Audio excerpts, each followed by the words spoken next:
Hoy nos lança é pilar de nos Unidad Mobil, qual também tackle problemática riba caia para motivar o cliente para ir em Loophuis e ver em Loophuis para Centro Colorado. Qual é o projeto que nós tour invertido em último par de anos na Recientemente Stichting Hunto. Mas me nota em palavra para esaki, para sobre a partnership aqui tá muito importante. Vooral para sobre a passar fundo na awor corta. Para o projeto aqui, nós avisamos para o private sector.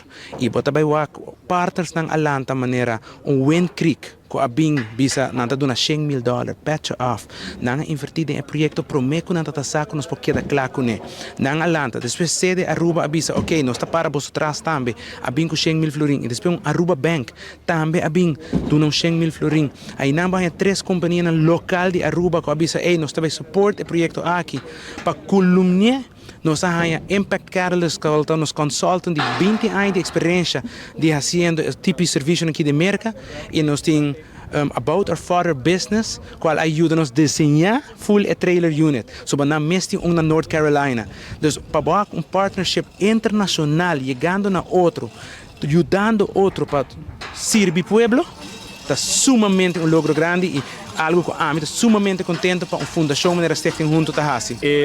Link tabata com ora com Randall, o diretor de Hunto, tabata sentase com meu colega na Atlas, então ela indica sua visão, que esta quer ter trailer para basically oferecer banho, etc. para adicção e para homeless na Aruba. E momento ainda não tabata sa onde ajuda e lo que estava a cargo nesse momento com a realidad. Anyway, meu colega de Atlas a uma introdução na nossa marca. A pessoa disse, ei, tem guy de Corso, que toevallig tem uma organização assim em Caba. Então, assim, nosso contact Randall.